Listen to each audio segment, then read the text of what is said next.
हंस रहा है, एक और औरत उसके साथ बैठी है, वो भी कुछ दिन पहले ही खत्म हुई थी। मुझे समझ में नहीं आता। उसके बाद मैंने अपने हस्बैंड से ही बात कंसल्ट करी कि पता नहीं मेरे साथ ऐसा क्यों हो रहा है, मुझे क्यों मरे हुए लोग क्यों दिखाई दे रहे हैं। हालांकि मैं ऐसा नहीं है, मैं पेशे से टीचर हूँ और सुबह 8 बजे से लेके शाम को 5:30 बजे तक का टाइम जो है मेरा बच्चों के साथ ही बीतता है। पहले स्कूल जाती हूँ, 2:30 बजे तक स्कूल में रहती हूँ, उसके बाद मैं ट्यूशन पढ़ाती हूँ बच्चों को। 3 से 5:30 का मेरा ट्यूशन का टाइम है। और रात को जब मैं घर आती हूँ तो खाना पीना बनाती हूँ, जो काम करने अपने डेली उसके वो मैं करके, और रात को सोने से 10 मिनट पहले मैं केवल आपका फ़ोन ऑन करती हूँ। हालांकि मुझे फ़ोन में ज़्यादा कुछ नहीं देखना आता, लेकिन मैं अपने हस्बैंड से वाईफाई ऑन करवा के आपका 10 मिनट 15 मिनट या आधा घंटा जो भी मुझे मिलता है भजन देखती हूँ, फिर मैं सो जाती हूँ। और ऐसा मेरे मन में कुछ मतलब कि किसी से ना मिलना जुलना ऐसा मेरा कुछ नहीं कॉन्टैक्ट रहता।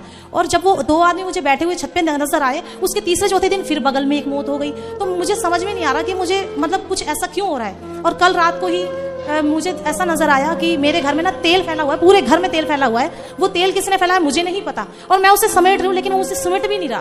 मतलब इतना तेल वो कहाँ से आ गया, ये क्या चीज़ है। और एक प्रश्न मेरा ये है गुरुजी कि मेरी लव मैरिज हुई है, मैंने अपने मैंने अपनी पसंद से शादी की है, लेकिन मेरी शादी के 14 साल हो गए, लेकिन मैंने अपने हस्बैंड को खुश रखने की हर तरीके से कोशिश करी, उनका पूरा साथ भी दिया, कमाने में रहने में जैसा उन्होंने चाहा वैसा मैं रही हूँ। जबकि मेरी शादी नहीं हुई थी तब तक मैं जींस टॉप पहनती थी, मैंने सूट कभी शरीर पे नहीं पहना था। लेकिन मैं इनके घर में आने के बाद जैसे इन्होंने कहा ना मेरे घर में ऐसा चलता है, मैं उनके अकॉर्डिंग ढल गई। लेकिन आज तक भी ना हम सुखी नहीं जीवन व्यतीत कर पा रहे। लव मैरिज है फिर भी मुझे नहीं पता क्या कारण है।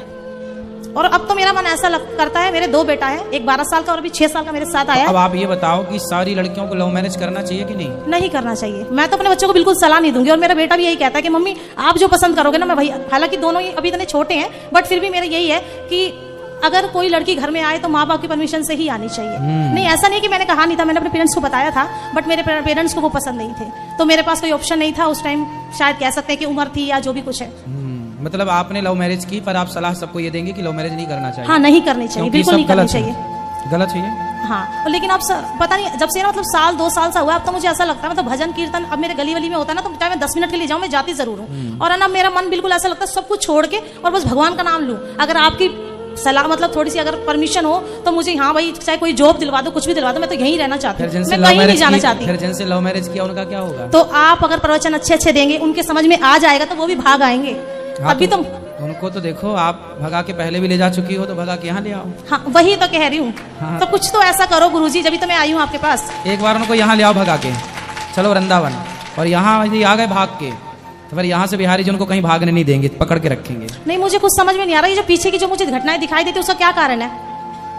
उन लोगों से आपका किसी न किसी जन्म का कोई ना कोई संबंध था, कुछ ना कुछ कनेक्शन था। क्योंकि जो स्वप्न हम देखते हैं, मरा हुआ व्यक्ति किसी की मृत्यु देखते हैं तो उसकी आयु बढ़ जाती है, ऐसे ही सुना है मैंने। लेकिन जो मर ही गया और मरा हुआ व्यक्ति दिख रहा है, तो उसके घर वालों से आप ये कह सकते हैं कि भाई तुम्हारे मरे हुए लोग हमें दिख रहे हैं, मतलब उनकी सदगति नहीं हुई, उनकी सदगति के लिए आप लोग कुछ प्रयास कीजिए। तो आप उनको ये हेल्प कर सकते हैं कि उनके परिजनों को बताएं कि भाई आपके पितरों की, आपके इनके लिए कोई पुण्य का कार्य कीजिए ताकि इनकी सदगति हो जाए। मरा हुआ व्यक्ति का दिखना ये है कि उसकी अभी सदगति नहीं हुई और वो आपसे चाह रहा है कि आप कुछ करो। आपका किसी जन्म में उससे कोई संबंध रहा होगा, आप उनकी बेटी रही होंगी या आप उनकी माँ रही होंगी, कुछ किसी भी प्रकार का किसी जन्म में, सैकड़ों जन्म पहले भी किसी जन्म में आपका कोई संबंध रहा होगा, इसलिए वो आपको सपने में दिखे। और ये जो और चीजें जो मुझे दिखाई देती है इनका क्या कारण है? और क्या? जैसे तेल पूरे घर में फैला हुआ, मेरे ही घर में, और मैं समेट रही हूँ तो मुझसे सिमट नहीं रहा। हाँ। तो क्या कारण है इसका? तेल दिखना स्वप्न में ना बहुत ज्यादा अशुभ तो नहीं है ये सब चीजें, लेकिन बहुत ज्यादा शुभ भी नहीं है। ठीक है, इन सब बातों पे ना जाएं। पानी का दिखना, आकाश का दिखना, आग का दिखना, ये सब चीजें शुभ मानी जाती हैं। चिता जलती हुई दिखना ये शुभ है, मतलब ठीक है। पानी दिखना सपने में ये बहुत शुभ होता है। नहीं, मैं सिर्फ ये जानना चाह रही हूँ, ऐसा तो कुछ नहीं है कि जैसे लोग कहते हैं कि कोई किसी ने कुछ करा दिया या हमारे पितर परेशान हो या हमारे पितरों का कुछ हो। आपके पितर परेशान होते तो आपके दिखते सपने में? ऐसा तो कभी नहीं हुआ मुझे। हाँ, तो फिर आपके पितर, आप अपने लिए तो कोई पुण्य का कार्य करते ही रहो। इसलिए हम कहते हैं सपना ही आए तब के लिए ना बैठे रहो, पहले से उनके लिए भागवत जी की पोथी पाठ, गया श्राद्ध, जो भी उनके लिए कर सको, उनकी प्रत्येक तिथि पर कोई ना कोई कार्य होना चाहिए। और वो जो दूसरे दिख रहे हैं वो आपके लिए किसी ना किसी जन्म के संबंधी थे, इसलिए दिख रहे हैं। गुरुजी, एक छोटा सा प्रश्न हो रहा है। आपने हमेशा कहा है कि पति को परमेश्वर मान के रखो, और हर औरत, हर सास कहती है अपनी औरत बहू से कि सीता बन के दिखा, पर अपने बेटे से यूं क्यों नहीं कहती कि तू राम बन, रावण की तरह मत बिहेव कर? ऐसा क्यों है? हम तो कथा में कहते हैं राम बनो रावण मत। हाँ, आप तो कहते हो, बट और तो नहीं कहते ना कोई।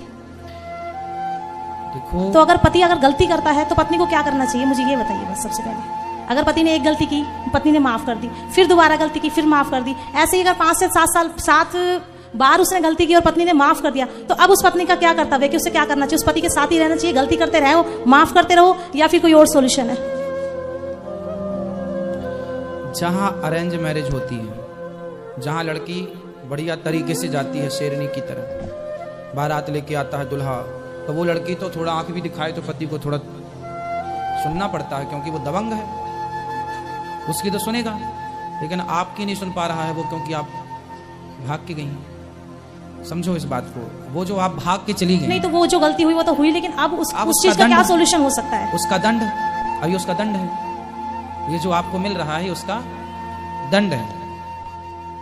तो इसके लिए क्या कर सकते हैं, कोई सॉल्यूशन? अब इसका सलूशन क्या है? चुप रहो। वैसे भी शादी आपने तरीके से की, मतलब जो लड़कियां नहीं, मैं सिर्फ ये कहना arrange चाह रही हूँ, marriage नहीं अरेंज और लव मैरिज की तो बात ही नहीं है। मैं सिर्फ इतना पूछना चाह रही हूँ कि जैसे पति को परमेश्वर का आपने उपाधि दी है और आपने कई